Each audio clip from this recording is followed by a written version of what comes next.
Bonjour à tous. Aujourd'hui, nous allons examiner de plus près le saule. Il existe plus de 350 espèces de saules à travers le monde. Parmi les plus connus, on trouve le saule pleureur, Salix babylonica, le saule blanc, Salix alba, et le saule marceau, Salix caprea. Les saules s'hybrident facilement entre espèces différentes. De ce fait, il est parfois difficile d'identifier avec certitude à quelle espèce appartient un saule. Le saule est célèbre pour être l'arbre dont on a extrait l'acide salicylique, le précurseur de l'aspirine. Le saule appartient au genre Salix et fait partie de la famille des Salicacées. Le saule désigne un arbre, un arbuste ou un arbrisseau dont la taille moyenne varie de 5 à 25 mètres selon l'espèce. C'est un arbre typique des zones humides, des berges et des marais. Il est d'ailleurs souvent utilisé pour la stabilisation des berges et pour prévenir l'érosion des sols. Le saule apprécie une exposition ensoleillée et a besoin de beaucoup d'eau. Le saule a souvent un port étalé, ramifié, parfois retombant. Sa croissance est rapide, mais sa longévité est relative. Le tronc est épais, court et massif. Il est souvent multitronc. L'écorce est grisâtre et se crevasse avec l'âge. Les jeunes rameaux sont très flexibles, souvent glabres. Ils peuvent être dressés ou pendants, de couleur verte, jaune ou rouge, suivant les espèces. Ces feuilles sont simples, caduques, alternes et longues. Elles sont étroites, ovales à lancéolées, avec des bords légèrement dentés. Elles mesurent entre 5 et 8 cm. Elles sont vert clair dessus, plus pâles dessous, parfois soyeuses. Chez certaines espèces, elles peuvent être pourpres ou grisâtres. Ces fleurs sont réunies en chatons, qui apparaissent souvent avant les feuilles en février-mars. Le saule est dioïque. Les fleurs mâles et femelles sont portées par des arbres différents. Les mâles portent des chatons jaunes et velus. Les femelles sont verdâtres et plus discrets. Ces fruits sont de petites capsules contenant des graines très fines. Ces graines sont parmi les plus petites des espèces ligneuses. Elles mesurent environ 1 mm de longueur pour 0,2 mm de largeur. Elles se dispersent vers les mois de juin-juillet. Les racines du saule sont profondes et traçantes, très ramifiées, étendues et serrées. Certaines espèces développent des rhizomes souterrains et peuvent devenir très envahissantes. La plupart des saules se couvrent à l'automne d'une cire blanche qui les protège pendant l'hiver. L'écorce et les feuilles du saule, riches en salicine, ont été utilisées comme antalgiques, anti-inflammatoires et fébrifuges depuis l'Antiquité. La décoction de feuilles de saule est déjà citée dans un papyrus égyptien daté de 1550 avant Jésus-Christ. Dans la Grèce antique, Hippocrate a décrit l'utilisation de l'écorce de saule pour soulager la douleur et traiter les inflammations. En Chine, le saule était également utilisé dans la médecine traditionnelle pour traiter diverses affections. En 1829, Pierre-Joseph Leroux, un pharmacien français, fait bouillir de la poudre d'écorce de saule blanc dans de l'eau, puis il concentre sa décoction. Il en résulte des cristaux solubles qu'il baptise salicyline, tirés du nom latin du saule, salix. En 1853, l'Allemand Karl Gerhardt fait subir un traitement à ce produit et invente le premier de tous les médicaments, l'acide acétylsalicylique. En 1893, la firme allemande Bayer commercialise l'aspirine, devenue une molécule incontestable.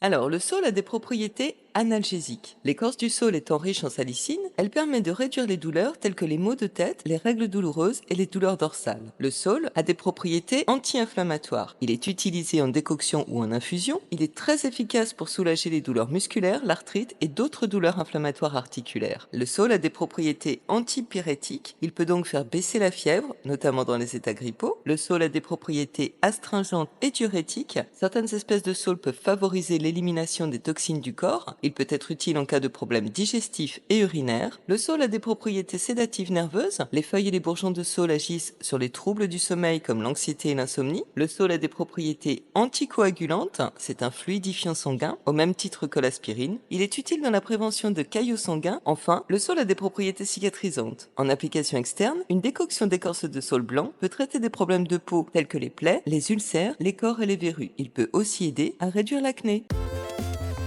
Le saule n'est quasiment pas utilisé en cuisine, sauf pour des infusions, des décoctions ou des vins. Les jeunes pousses tendres sont parfois ajoutés dans des salades sauvages ou comme garniture décorative. Les Inuits et les Esquimaux mangent les bourgeons frais et crus d'une variété de saule nordique, ainsi que les jeunes feuilles assaisonnées d'huile de phoque. Si le cœur vous en dit. L'écorce interne du saule, le cambium, est comestible. En situation de survie, on peut la mâcher fraîche en la mastiquant bien et en recrachant les fibres au fur et à mesure. Elle est cependant très amère. Pour l'utiliser en cuisine, il faut la faire bouillir dans au moins 2 eaux pour ôter son amertume. Dans les pays nordiques, on s'en servait pour faire du pain.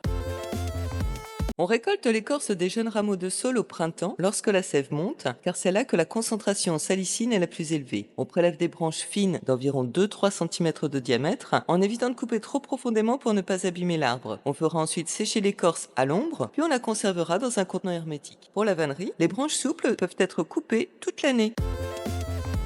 Dans la nature, le saule est un arbre écologique majeur. Il stabilise les sols en bord de rivière, il sert d'habitat à de nombreuses espèces d'oiseaux et d'insectes, c'est un arbre mellifère, ses feuilles servent de fourrage pour divers animaux sauvages et d'élevage. On utilise aussi le saule en phytoremédiation car il possède la capacité de dépolluer l'air, l'eau et le sol. Certaines espèces, en effet, peuvent absorber de grandes quantités de gaz carbonique. Ils peuvent aussi accumuler dans leurs tissus plusieurs polluants présents dans l'eau et le sol, tels que les hydrocarbures et les métaux lourds. Au jardin, le saule est un arbre qui a beaucoup de succès, du fait de son port élégant et de sa croissance rapide. Le choix des variétés est immense. Il est un classique des parcs urbains agrémenté de plans d'eau. L'eau de saule fait office d'hormone de bouturage. Il suffit de faire macérer pendant 24 heures des rameaux de saule, de n'importe quelle espèce, dans de l'eau pour obtenir un liquide qui dopera les boutures et fortifiera les plantes les plus faibles. On peut également utiliser de jeunes branches de saule pour créer des clôtures vivantes. Au printemps, on enterre dans le sol de jeunes rameaux. Quelques jours après, les branches de saule forment déjà de nouvelles feuilles et ces tiges peuvent être tressées ou entrecroisées pour donner un aspect original aux clôtures. Le saule se prête donc très bien au land art pour fabriquer des sculptures végétales vivantes comme on le fait avec les clôtures. On peut ainsi créer diverses structures en entrecroisant les tiges ou en leur donnant des formes d'arches par exemple. En vannerie, les longs rameaux souples de saule servent à fabriquer des paniers, des meubles et des objets tissés. Pour cet usage, on les cultive en forme de têtards, c'est-à-dire qu'on les taille régulièrement pour éliminer les grosses blanches afin de favoriser des rejets fins et droits. Au Tibet, il symbolise l'immortalité car il suffit de planter un rameau de saule dans la terre pour qu'il s'y enracine et devienne rapidement un arbre imposant. Lors des funérailles de Napoléon, le 9 mai 1821 sur l'île de Sainte-Hélène, 2 saules ont été plantés sur sa tombe à sa demande. Ces saules n'existent plus aujourd'hui, mais les nombreuses boutures qui ont été prélevées et replantées un peu partout sur la planète leur ont conféré le statut d'immortalité. Le saule est l'arbre romantique par excellence. Il a souvent été pris pour modèle en peinture, par exemple Claude Monet avec ses nymphéas avec rameaux de saule, ou décrit en littérature, notamment par Alfred de Musset, qui les a souvent honorés dans ses poèmes. Le saule a une forte symbolique. Il est associé à la souplesse, à la régénération et à la purification. Dans la mythologie celtique, le saule est un arbre sacré symbolisant la guérison, l'initiation spirituelle et la sagesse acquise par l'introspection. Dans certaines régions, on plante un saule près de la maison pour protéger des orages et favoriser la paix familiale.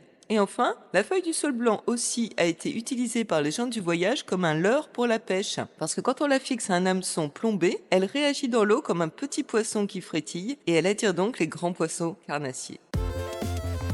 Bref, le saule est un arbre majestueux et incroyable qui a toujours fasciné. Son port altier et développé en font un des joyaux de la nature, dans laquelle d'ailleurs il continue à jouer un rôle écologique essentiel. Ses vertus médicinales sont à la hauteur de sa prestance. Il est l'arbre source du remède à tous nos maux, ou presque, l'aspirine. Le saule est une œuvre d'art à lui tout seul, avant même qu'on en fasse un tableau, un poème ou une sculpture. Et on ne se lassera jamais d'admirer un saule pleureur au bord de l'eau. À bientôt!